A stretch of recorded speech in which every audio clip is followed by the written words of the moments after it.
Alright, so in an ideal world, music has just carried me into this wonderful introduction. Hello everybody, and welcome to the Fiction Friends podcast. My name is Mackenzie Elaine. My co-host here today is Chance Love. Would you like to say hello? No. Okay, you don't have to. You don't have to say hello. I'm glad that you read the prompt on all the rules of improv coming into this. I wanted you to say no immediately. Say no. The first thing it says here in my notes is, "Don't speak." Yeah, this is an audio production, so the best thing you can do is just be really, really quiet.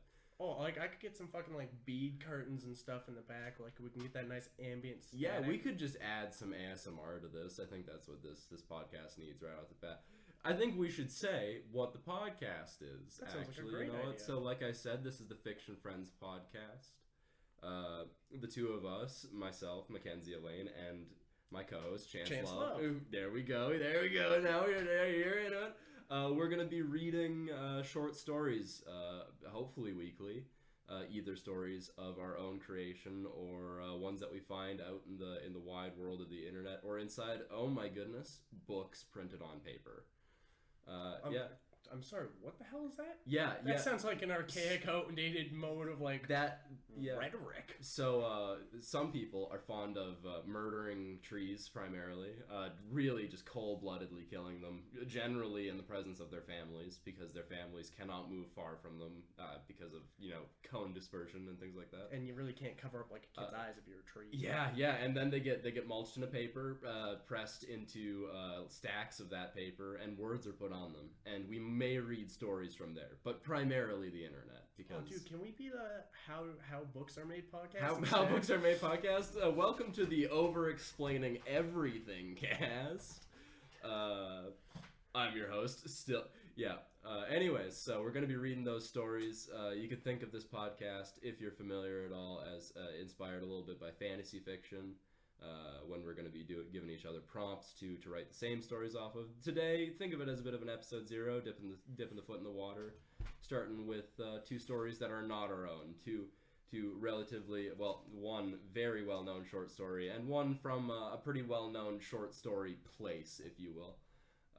I'm going to be reading Nyarlothotep by H.P. Lovecraft, good old Hubert Pencil Dick Lovecraft. Yeah, dude who made the fucking shitty steak sauce that tastes like tobacco spit. Yep, yeah, that's tobacco spit. That's what it fucking tastes like. You taste a lot of tobacco spit? I once in a while, I fucking put on a steak. It's what it's for. Yeah, yeah. Oh, you know what? That makes a lot more sense. See, I see those tins and I'm like, wow, that looks like a condiment. I should put that on a food, but then I throw up every time. Or I go to the rodeo and I see a girl that looks like she's got half a pound of dried jerky in her mouth, and I'm like, she looks like you could kiss her, and I go in for a little smooch and then vomit right in her mouth.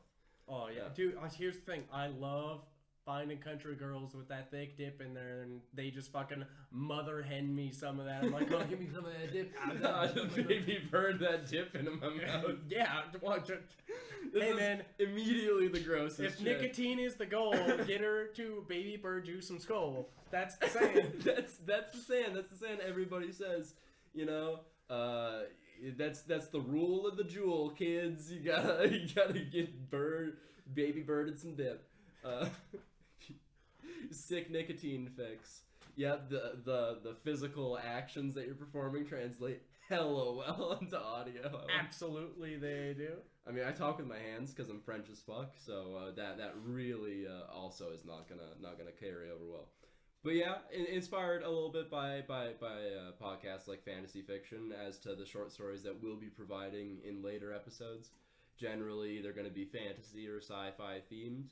And as will probably most of the stories that we bring in that aren't our own as well. And most of them are going to be pretty funny, or we're going to make an attempt. Neither of us are professional comedians, but we like to entertain each other and our friends. So you can think of us as amateur comedians if you want. Yeah, that's absolutely something that you could call us. Yeah, people who try to make people laugh and usually don't do a very good job. I've at the very least made someone laugh uncomfortably once. I've made somebody laugh today at my penis. It was mostly sad. But carrying on. What have you been up to this week? Do we want to do a little bit of a side banner? Let the people get to know us. I mean, this podcast is really being done for our friends for the most part. I think that they will think it's particularly hilarious. But if random strangers on the internet find it funny, they should probably know a little bit about us. Yeah, well, a little bit about my week. It's been snowing a lot recently, and if there's one thing I know about city drivers, they can't. They just can't drive. Yeah, snow does not mix well with people in the city. Seen a lot of car crashes in the last little bit. Saw like 4 on my way over here. It was brutal.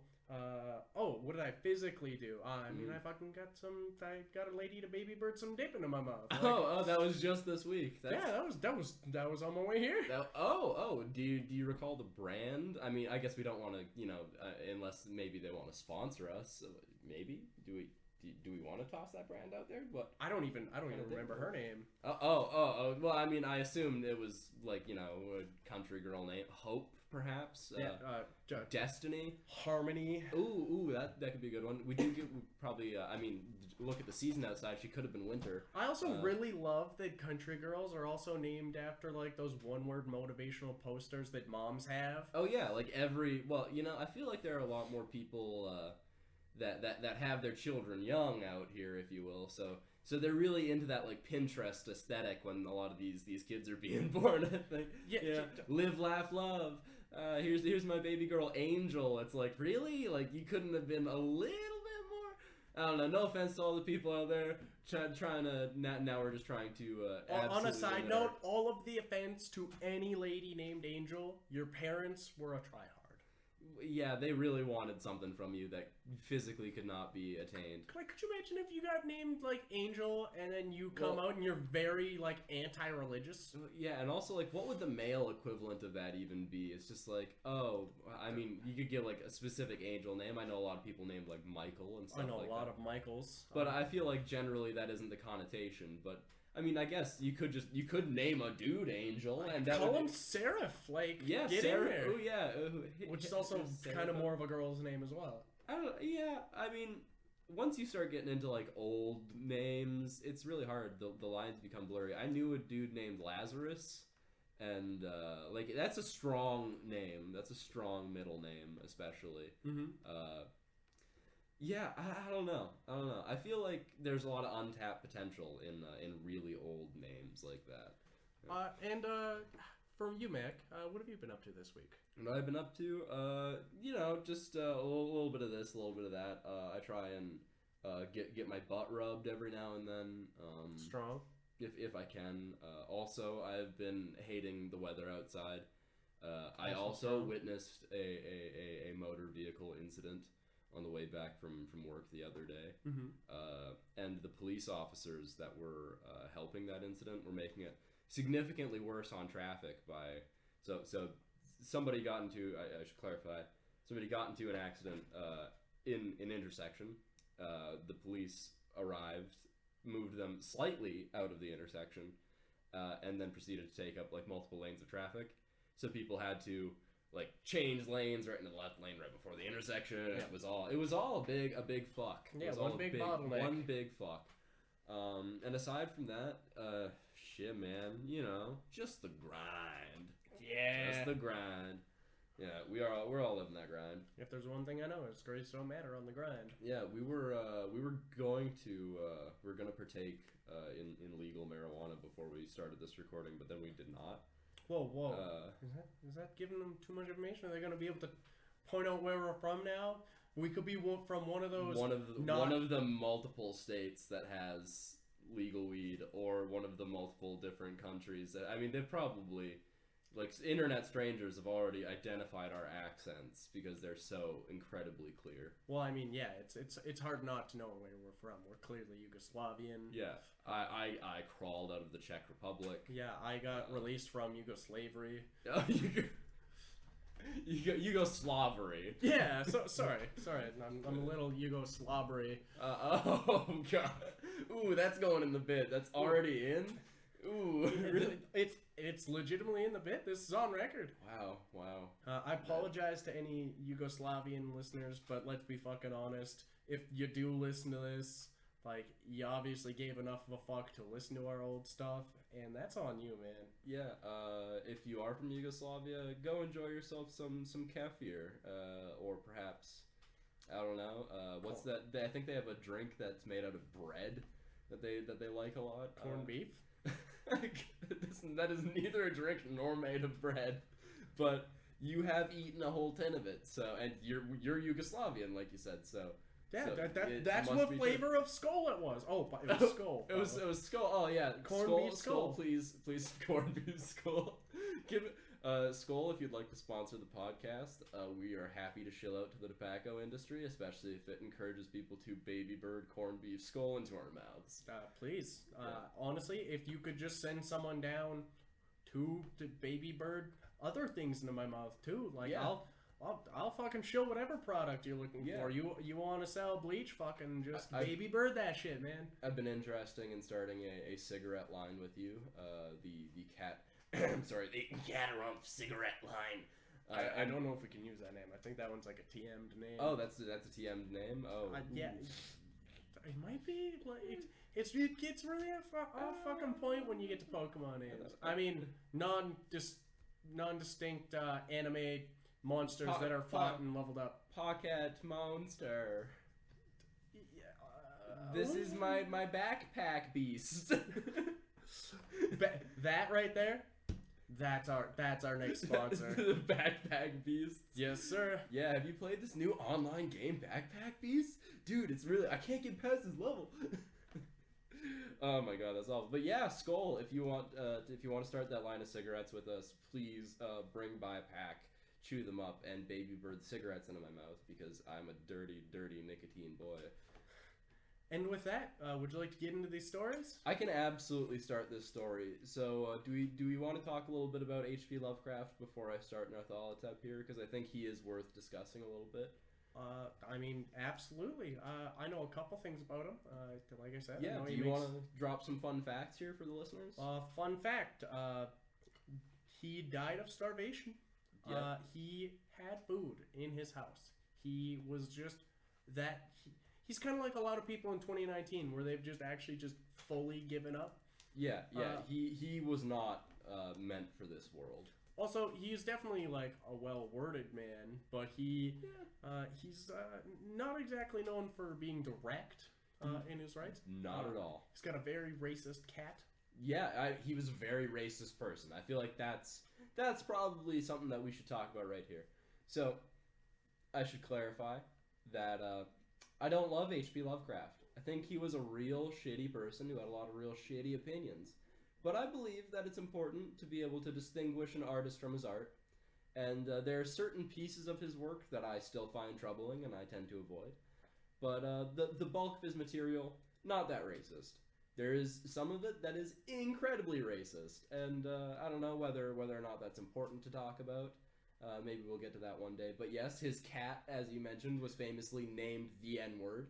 Wait, so you're down for like separating all artists from their art? No, not all artists from their art. I think there are inexcusable atrocities that someone can commit that completely voids them from existence. I am on board with some of cancel culture in that regard.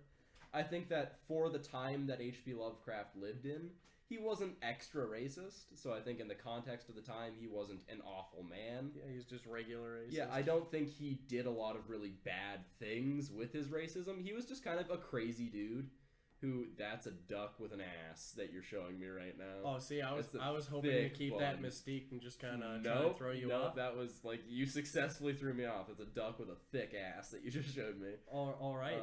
Cancel me now. I'm all duck horny. Back to H.P. Lovecraft. I don't think he was extra racist. I don't think he did a lot of bad things by being racist. He was, it was a very long time ago. A lot of, pretty much all white people at that time held these really, really horrible views. You look like you're containing several yawns at once. You keep bringing in. I know, like you're you distracting me, man. You just can't, man. I'm in this zone. Clearly, I needed that legal marijuana to be able to focus on this. But yeah, H.P. Lovecraft was a crazy dude who died of starvation in his home while he had food in it. So I think it's important to understand that he, as a person, not mentally all there. Yeah, Like, he had some screws loose. It comes through in his writing, and I think that's probably part of what makes it particularly interesting. It was very new at the time. A lot of this cosmic horror that he wrote was very innovative, and it really created an entire genre. So I think he's an important artist. I don't think he was a good person, but I think it's still important to be able to read his stories, and since they are almost all in the public domain, they might all be, as far as I know. I think it's good, and I think he has a lot of works that are important to understand just for like the culture that we live in today. Like, there are a lot of people who have created, you know, bigger and better pieces of art that are very heavily inspired by the things that he created. So I think that's pretty good. As far as this story goes, so far as some things that you could get from it that are maybe a little bit racist, maybe a little bit. I believe it does mention people that perhaps have yellow skin at one point. I do believe he is referring to Asian people there. And the character Nyarlathotep comes out of Egypt. He is a black man, I believe, and they refer to that a little bit strangely. But he's also not a black man. I believe he is an eldritch god of some kind. Yeah. I think this story, Nyarlathotep, has some pretty interesting themes that kind of tie into our modern life right now, or at least, you know, these last few years, as far as, you know, the dystopia is close. We live in quite the age. We live in a society, you could say, perhaps even, if you were feeling in a bit of perhaps a joking mood, if you will, a little bit of a court jester, a little bit joking of mood. A tiki fellow.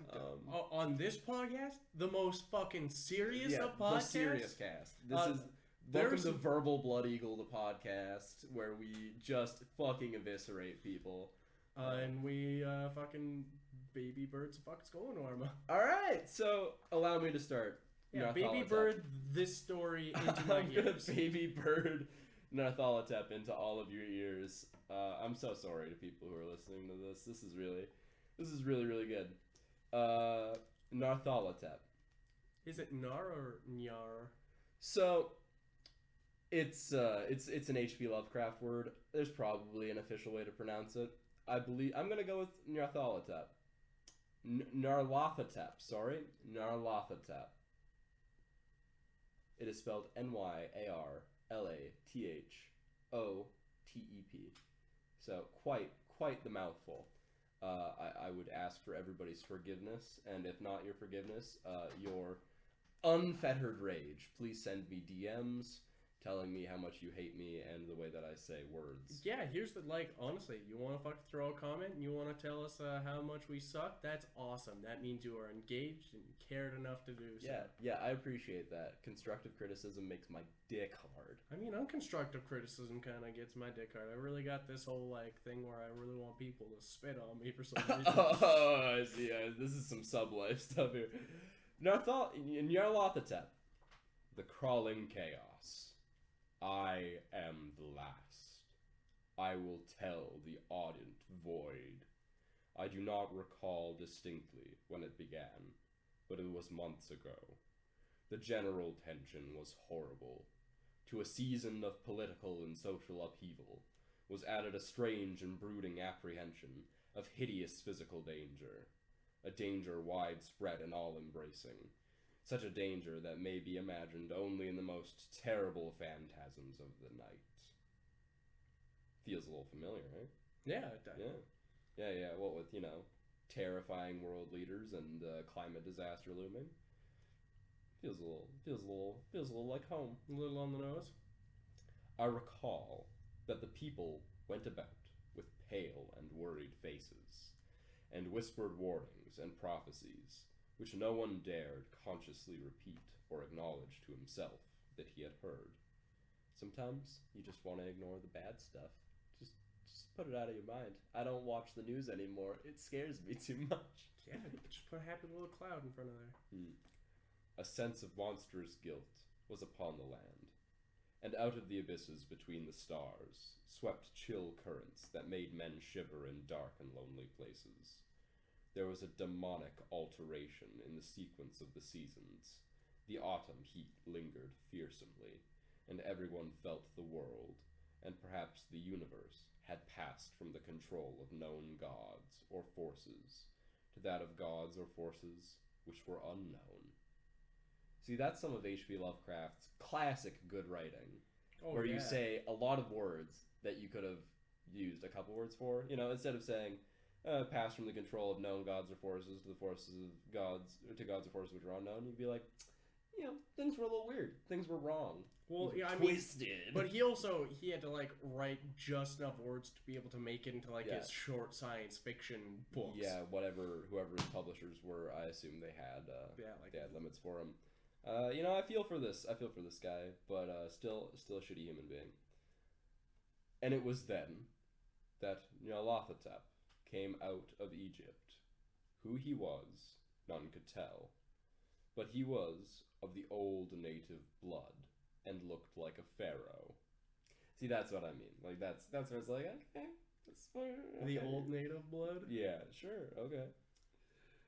The fellahim knelt when they saw him, yet could not say why. He had risen up out of the blackness of 27 centuries, and he had heard messages from places not on this planet. Into the lands of civilization came Nyarlothotep, swarthy, slender, and sinister, always buying strange instruments of glass and metal, combining them into instruments yet stranger. He spoke much of the sciences, of electricity and psychology. You know, the sciences, like electricity. That fucking sentence had a lot of S's. Yeah. I just love that, like, this was written in a time where a motherfucker could just buy instruments made out of glass and metal and be like, I'm a fucking scientist. Yeah, hear this electricity shit? You can shock people. I mean, to be fair, if you see some dude buying instruments of metal and glass now, it's probably still gonna be like, I'm a scientist. I've watched all of the seasons of Big Bang Theory. Oh god, yeah. Well, I mean, then he's got universe brain. Yeah, and, like, you should be scared of that. Yeah. Like, dude, so you want to know what it's called when you put a fucking cat in a box? No, I don't give a goddamn shit. Yeah, I think Nyarlathotep had universe brain. That's all that was going on here. He was truly like just awakened, very expanded mind. Yeah, as the kids would say, woke. Hella woke. Fortnite. Fuck me. It's 10. Of electricity and psychology, the sciences, and gave exhibitions of power, which sent his spectators away speechless, yet which swelled his fame to exceeding magnitude. Men advised one another to see Nyarlathotep and shuddered, and where Nyarlathotep went, rest vanished, for the small hours were rent with screams of nightmare. Whole cities just screaming in nightmares. Sounds pretty spooky. It sounds like Detroit. It's pretty...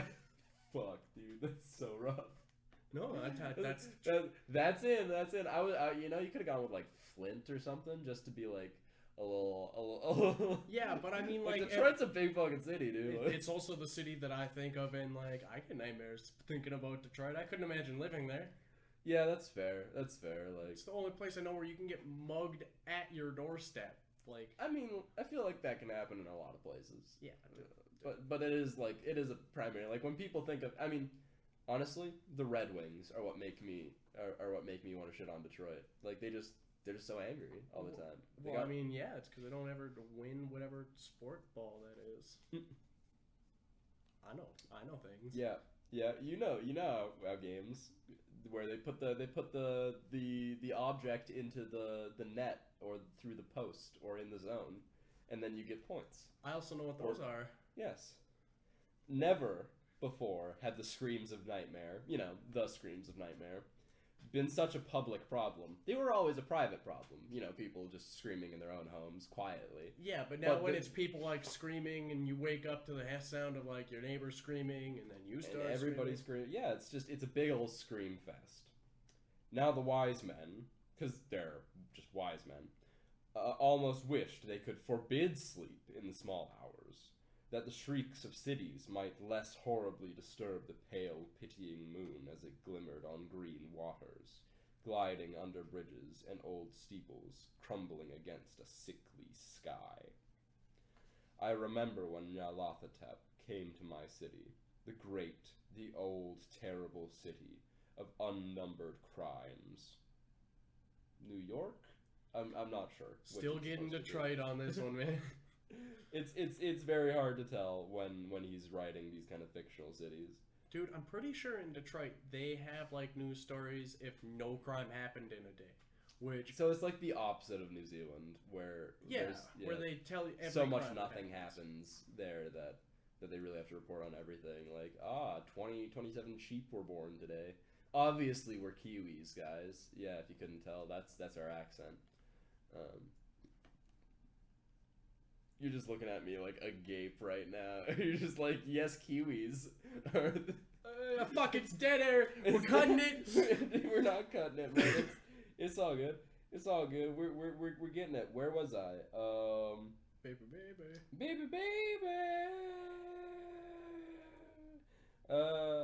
Under a sickly sky. I remember when Nyarlothotep came to my city, the great old terrible city of unnumbered crimes.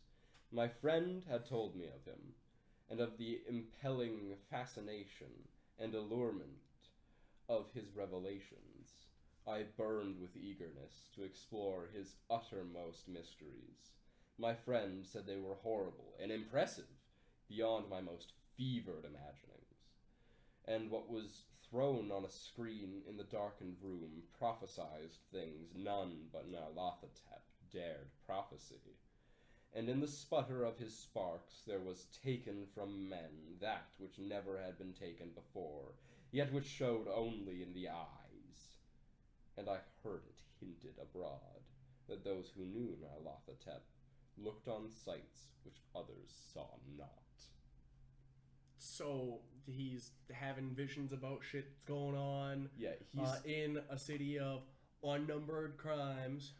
Yeah, apparently, like, Nyarlothotep comes to town, and then like people... some fucking dude did some PCP and's wandering through the streets, and he's the one non-white dude, and people are like, oh, that guy's a pharaoh.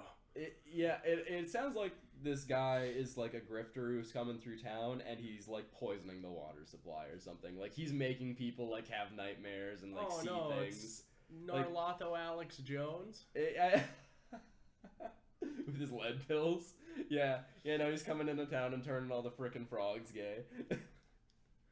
Now they know where we're from. I dropped a frickin'. That's why everyone's screaming, because this was back in the day and there's a bunch of gay things in the water. It's not allowed. Yeah, no, that's really not allowed. This isn't Greece. We're not that far back in the day. It was in the hot autumn. The hottom, if you will. I will. I am going to now condense those. He likes to use the same phrases a lot. Mm-hmm. Hot autumn comes up several times in the story. I will now only say hottom. It was in the hottom that I went through the night with the restless crowds to see Nyarlothotep, through the stifling night, because it was hottom, and the endless stairs into the choking room, the room where you choke your chicken, I assume. Oh, okay, that makes a lot more sense. And shadowed on a screen, I saw hooded form. Oh, he starts sentences with "and." H.P. Lovecraft is an excellent writer. Absolutely unmatched. Hey, I mean, he might have been there before, like, the days of literacy school. I'm pretty sure, like, Oxford was around, but, like, you know, it's a thing. And shadowed on a screen, I saw hooded forms amidst ruins, and yellow, evil faces peering from behind fallen monuments. See, like, right there. It's unclear what he means by that, but assuming that it's H.P. Lovecraft being racist and weird, well, it's probably racist. Maybe he means it's like there's a yellow evil. Yeah, like, here's the thing. He's screen. talked about, like, he's had stories about, like, the King in Yellow, and, like, he often uses the color yellow to refer to evil things. I believe that is because of his racial bias against Asian people.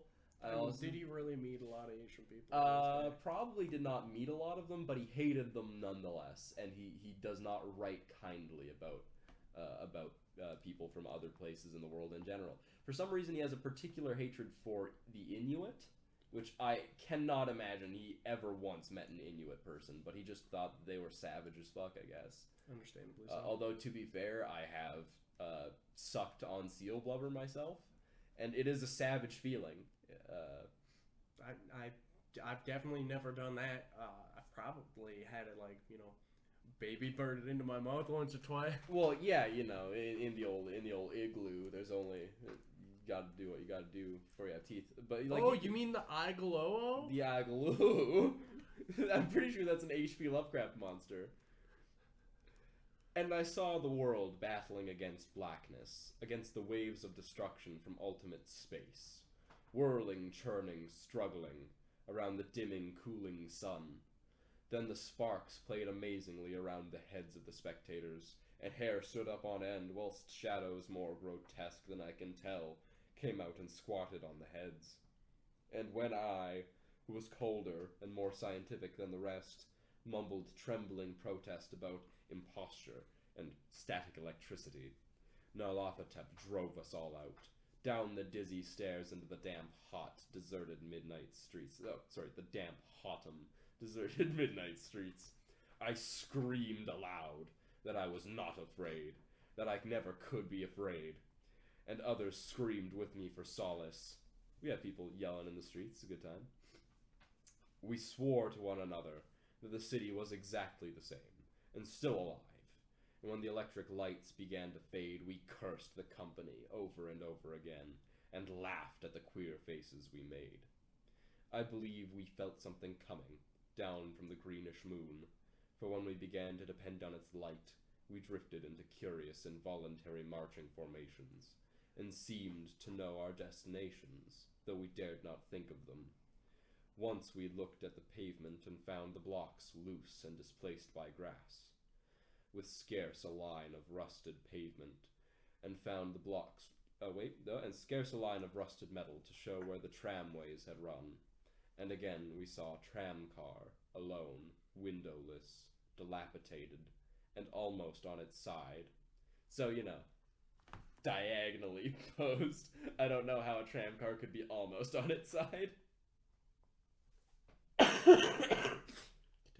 Oh, I see. You're dying. That's good. I need to have a blank spot so I know when to cut it.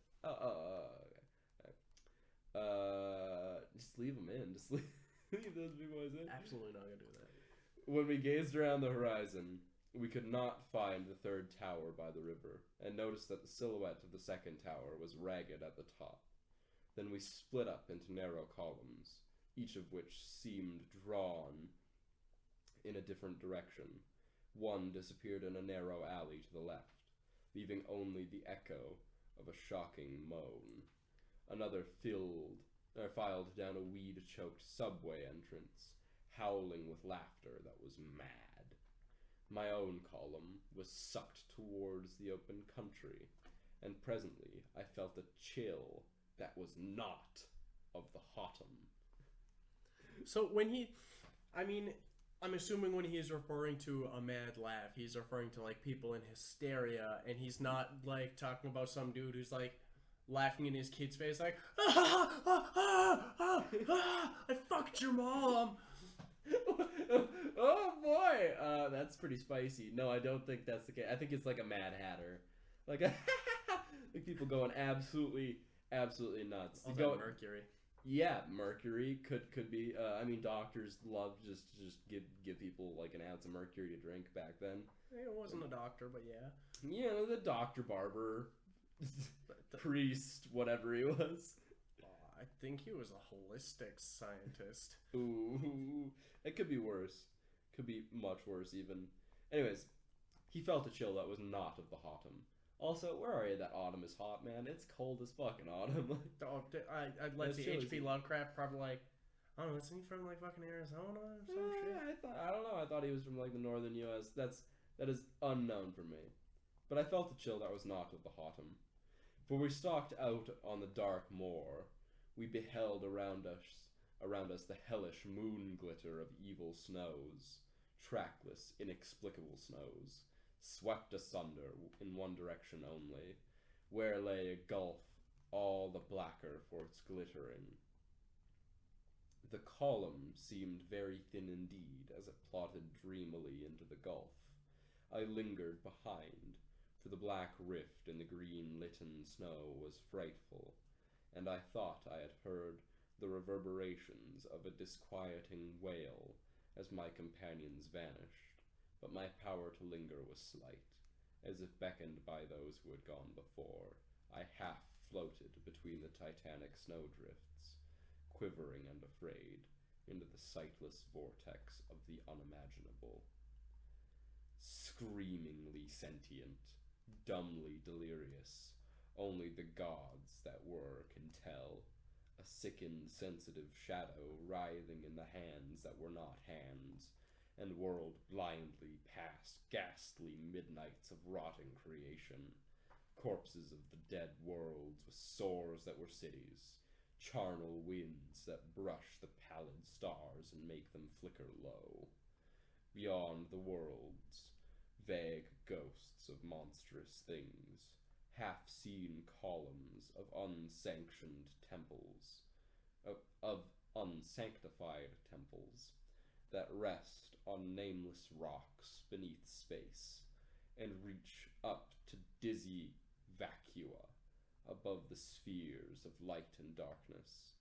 And through this revolting graveyard of the universe, the muffled, maddening beating of drums, and thin, monotonous whine of blasphemous flutes from inconceivable, unlighted chambers beyond time, the detestable pounding and piping whereunto dance slowly, awkwardly, and absurdly the gigantic, tenebrous, ultimate gods, the blind, voiceless, mindless gargoyles, whose soul is Nyarlothotep.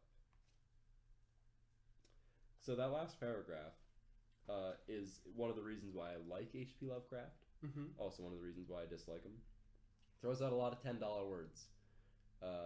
Vacua, honestly, like tenebrous. I mean, even just like, he throws out a lot of words that a lot of people wouldn't.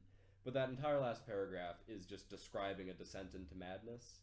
And I feel like it works. And maybe that's partially because Lovecraft is somebody who perhaps experienced a little bit of madness. So he was... Well, I mean, when you're sleeping maybe 2 hours a night, you kind of go a little Yeah, wrong. I mean, he definitely had some, like, undiagnosed mental health issues, which is probably for the best, because if you were diagnosed back then, it usually just meant you got put into an institution. Also, like, I would go mad, too, if I lived in Providence, Rhode Island. Oh, my God.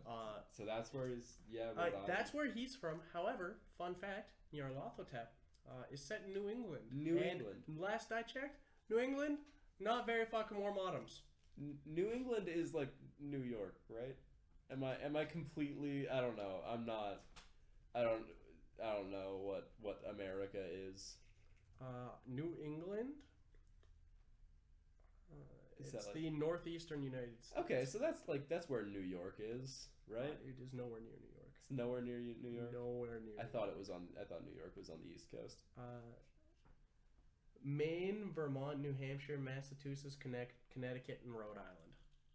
Okay. Damn. But anyway, Mackenzie, are you ready to hear the story that I've brought to the table today? Yes, but first we need to acknowledge the fact that you're a lying piece of garbage, and New England is right next to New York. I know. Fact checking. Yeah, boys. We took a break to fact check, and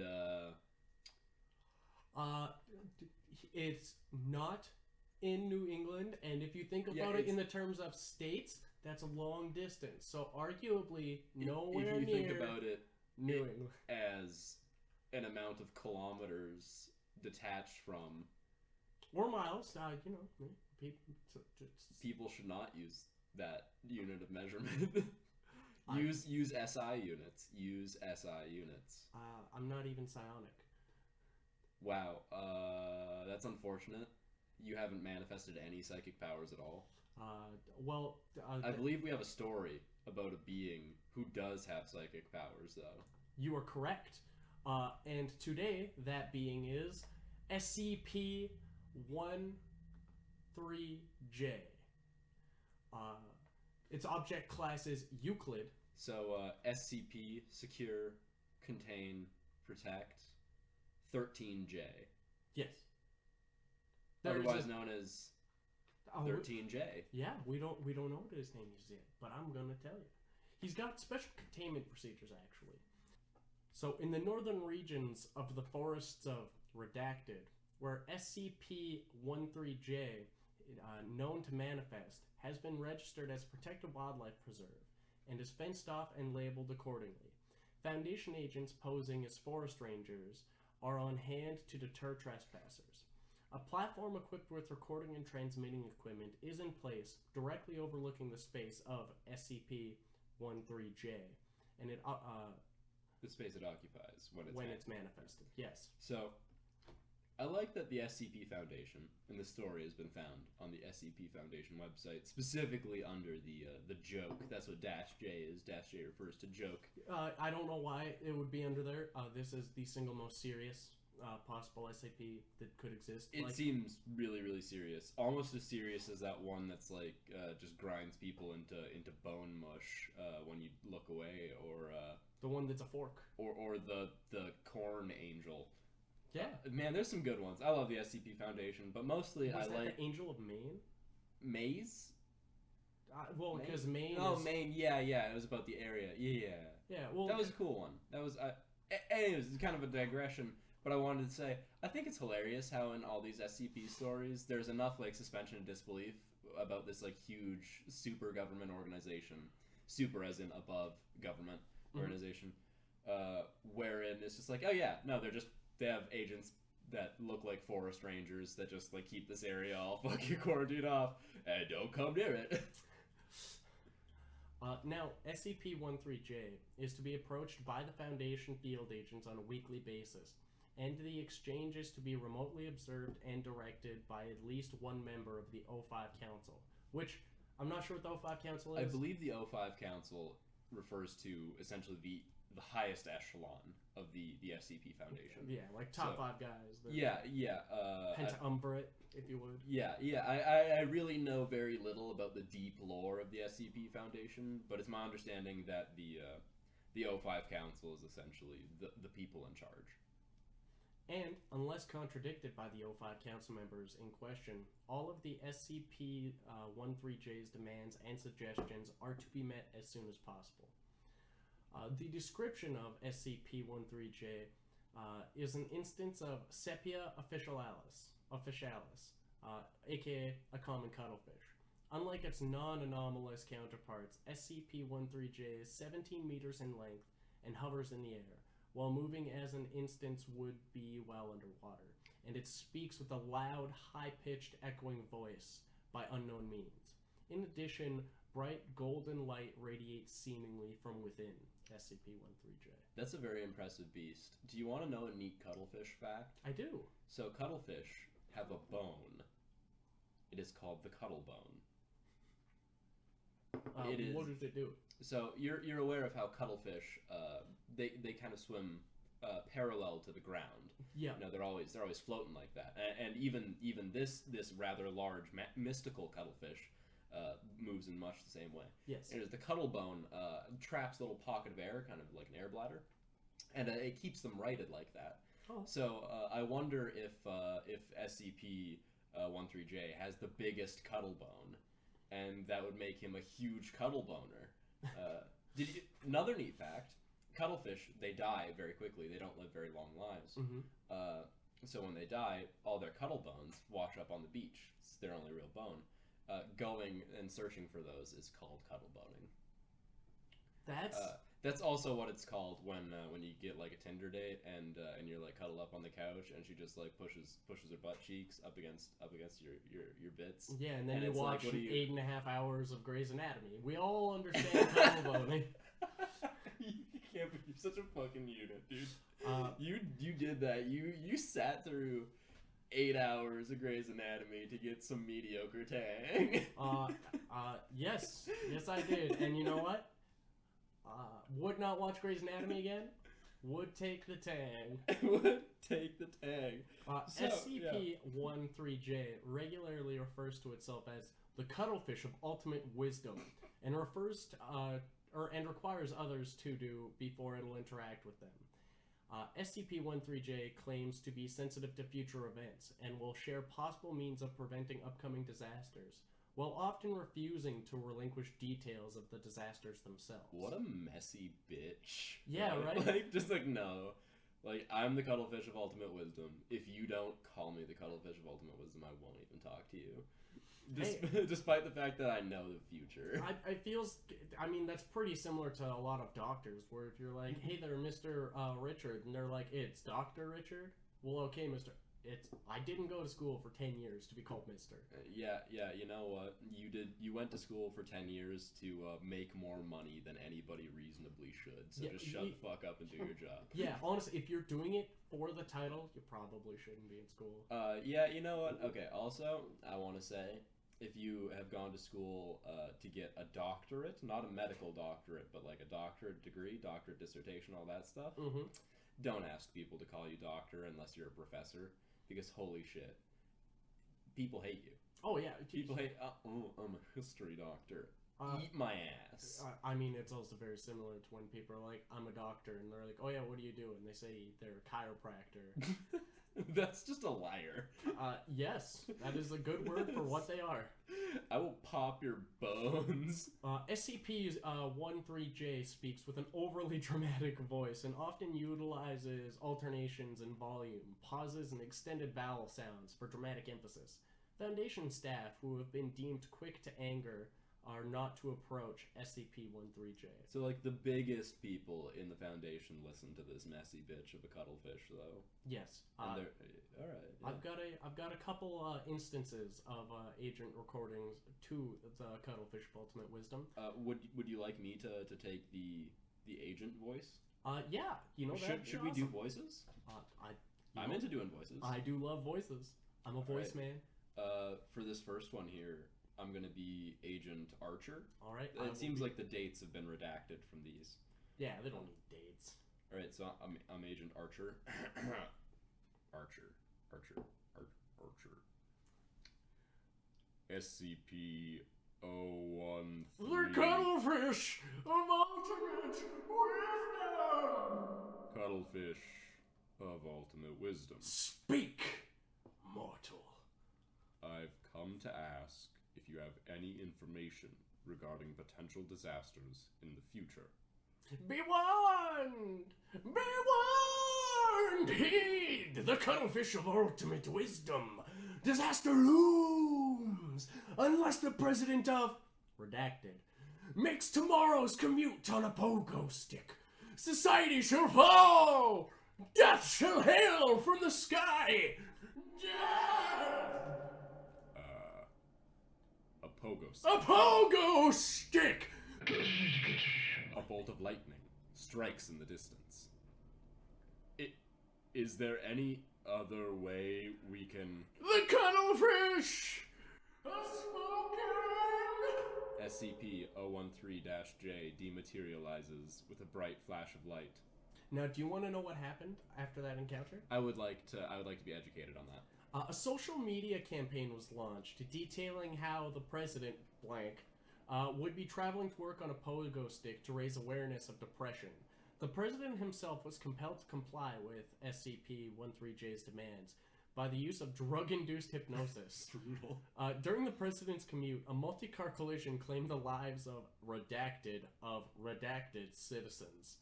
It was calculated that the president would have also to have been affected by the incident. It is unknown if SCP-013-J knew the exact nature of the incident and could have easily provided less of a conspicuous deterrent. So we really don't know, what the Cuttlefish of Ultimate Wisdom's capabilities are. It knows, at least generally, what's going to happen in the future and how to make those things not happen, though.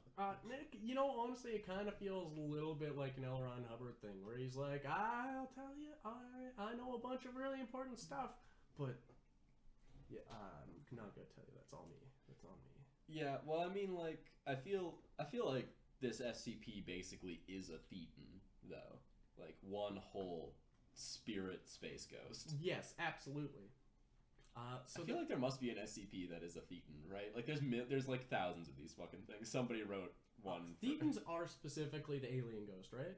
I think so. I don't know. My Scientologists, come at us in the comment section. Yeah, Scientologists, please hit me up. Tell me your thetan levels. Yeah, sue me. Tell me your deepest, darkest secrets, and join my cult instead.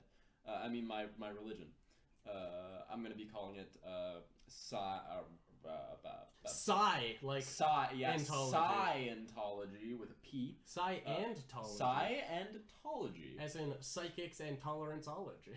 Yeah, the science of psychics and tolerance. So there's a couple more of these little interactions with the cuttlefish. Would you care to continue being the agent? Yeah, in this one I will be Agent Black. All right, I will reprise my role as the cuttlefish. I think Agent Black has got a bit of a... Yeah, all right. Step forward, Timothy. My name's Leslie. What can the cuttlefish have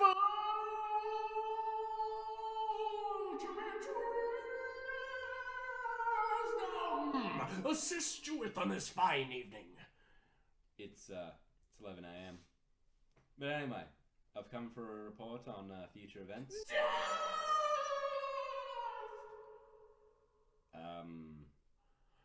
Death races for us in an attractive yet functional footwear.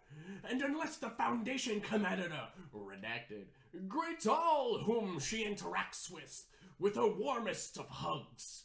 It shall come for her! Yeah, I've met Commander Redacted. I think in her entire life, she's gouged more people's eyeballs out with her bare hands than hugged. Hugs are all that will spare her soul. Really, though, it has to be hugs. Because after last time, it seems like...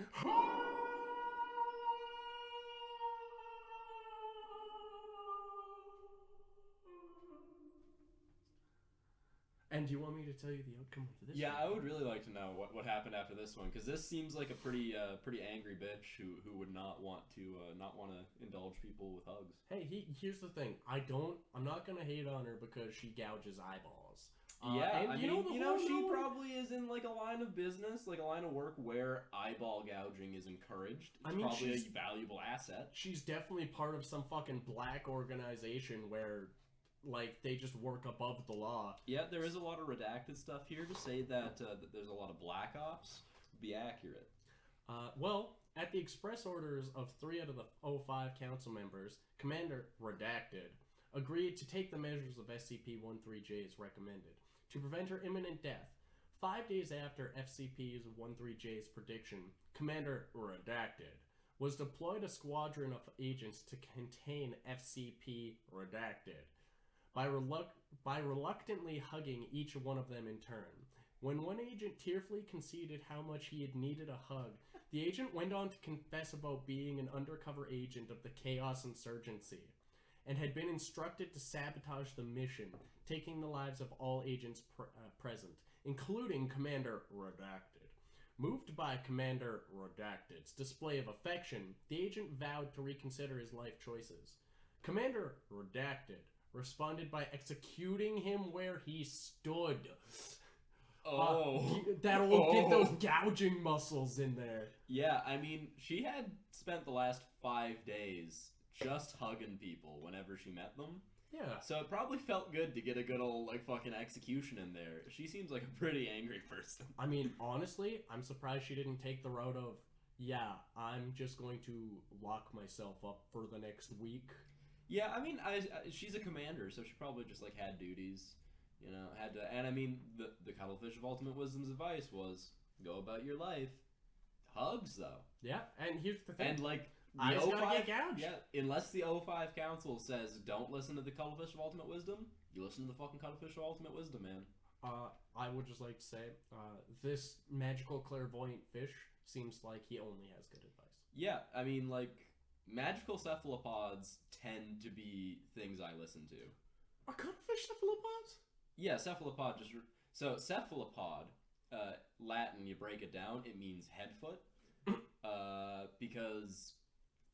they're all head foot. They're all head feet. Yeah, if you think about it, what is a cuttlefish but a head foot?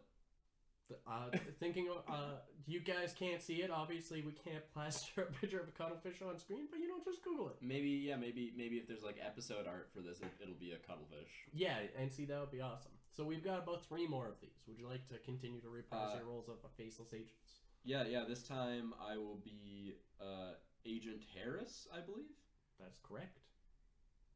All right. Agent Harris is probably. All right, yeah, this is Agent Harris. Cuttlefish. Behold, from above. And as it says that, a beam of golden light descends from above space, directly above SCP-013-J and Agent Harris, and a 3-layer Victoria sponge cake on a plate slowly descends to the platform. It's a cake. The fondest of wishes for your birthday, Agent Patsy. My birthday is in July. And yet in my home dimension, precisely 3 years and 4 hours have passed since the moment of your birth. Huh. How about that?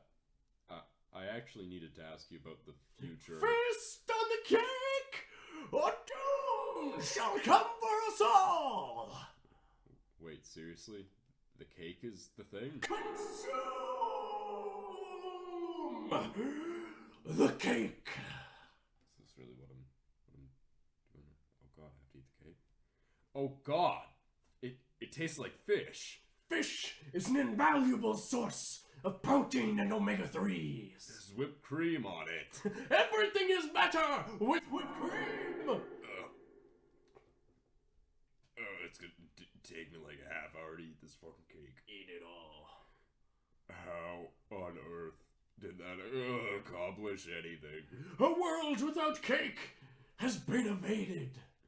Are you serious? Is that the only reason I just ate a fucking fish sponge cake? Cake for everyone! And these cakes begin to appear in the same way in front of every Foundation site on the planet, regardless of secrecy. Analysis reveals that the cakes have been made almost entirely of halibut.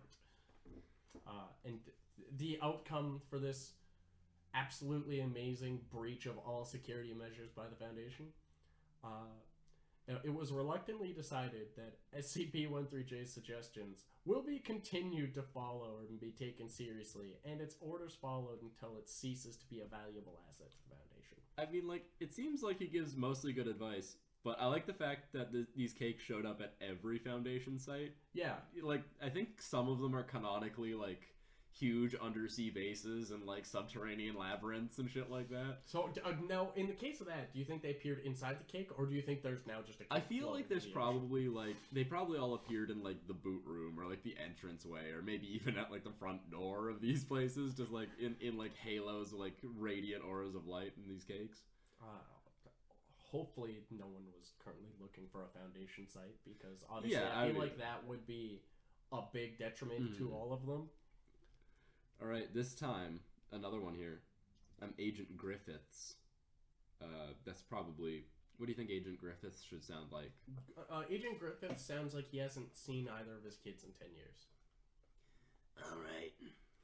SCP. The cuttlefish! Oh! Ultimate wisdom, right. Ultimate wisdom! Cuttlefish of ultimate wisdom. Yes, I've come for your report on future events. Senior Foundation Officer Spencer is in peril! Grave peril. And by any chance, do you know of a way to save him? Which also completely unnecessarily makes him look like an idiot? Anyone who witnesses Officer Spencer must hurl with all of their might whatever it is they're holding at the good officer's face. Yeah, why not?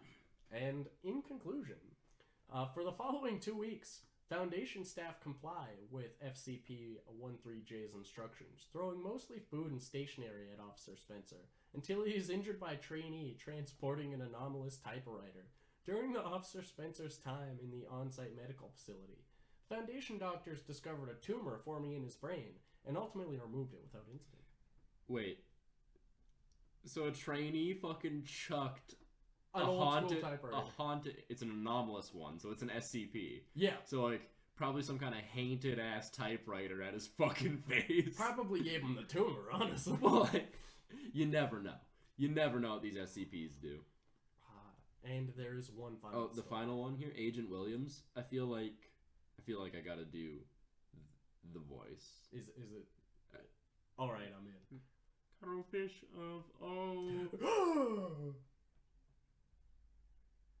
I'm sorry. Was that an instruction or? The foul hand of evil has made its way even into this very sanctuary. Has it? Agent Jennifer Walker! I am clearly a man. Remove your trousers, or you will doom us all to an eternity of damnation. Seriously? The hour of damnation takes closer.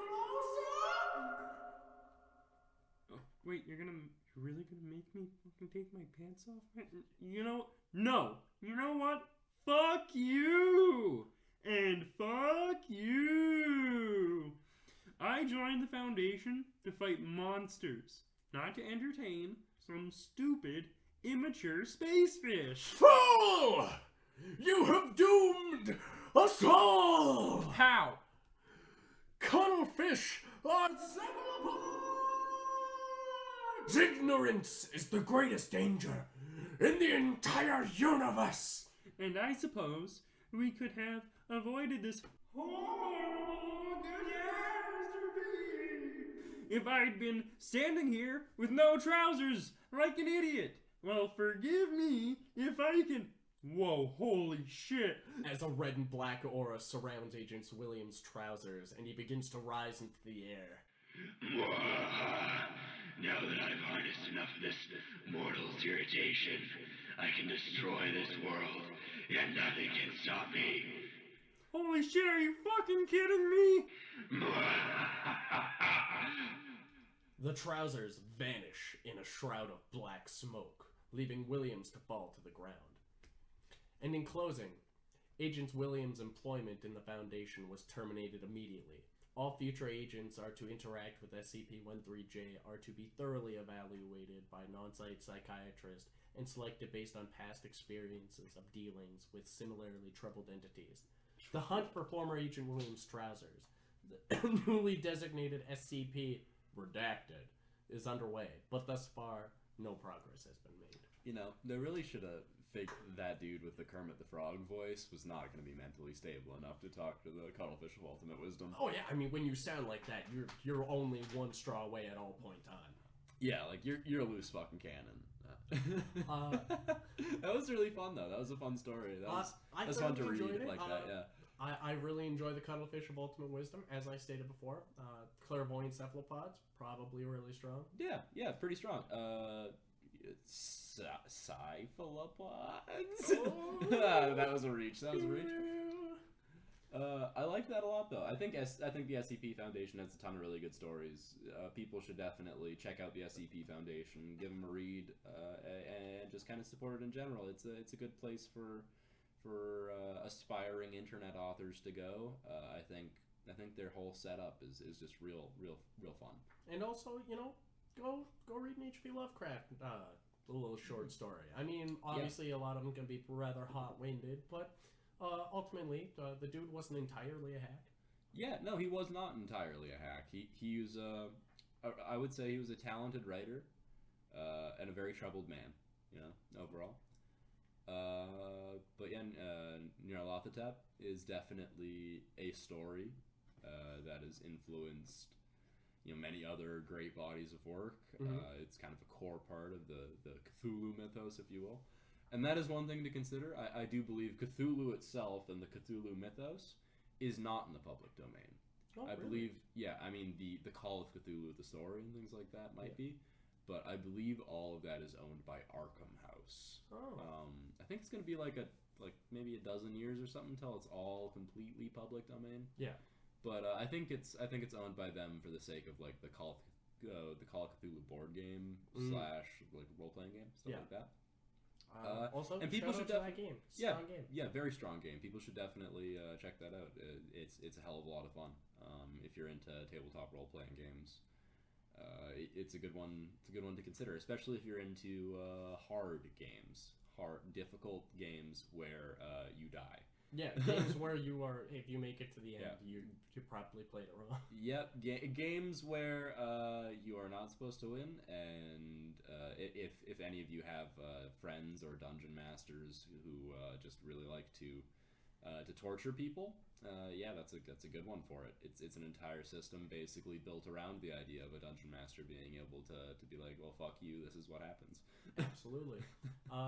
And with that, if you enjoyed this episode of Fiction Friends, if you're listening to this on YouTube, don't be afraid to drop a little like, share it with your friends, maybe even subscribe if you're feeling like this kind of toxicity is something that you want to come back to. Most importantly, I would say leave a comment, because I'll read them, I'll probably respond to them, and I'm pretty lovely, and don't you want me to respond to you? Also, I'm super lonely. Like, just like talk to me. I'm so lonely. Oh god. Like, also, yeah, reach out to us on our socials. We probably have some set up. We've got definitely... Instagram, fiction underscore friends. Yeah, I like underscores because it notes a space when you can't put a space. But yeah, at fiction underscore friends on Instagram. And Fiction Friends on Facebook. Neither of those. Do we have a Twitter?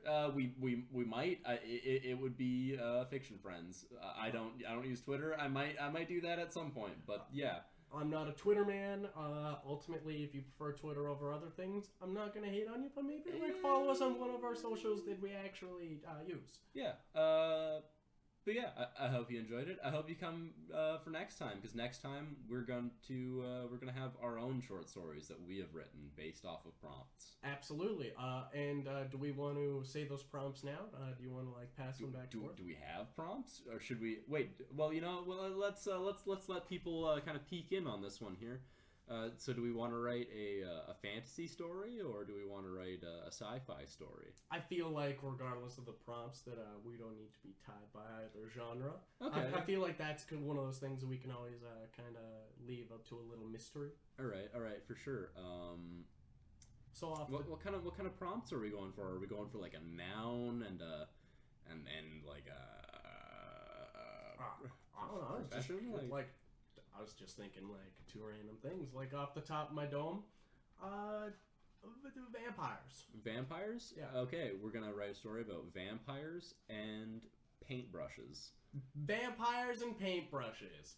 So look forward to that coming out next week. I definitely didn't just say a thing that I saw. And with that, I've been Chance. And I've been Mac. And we are the Fiction Friends.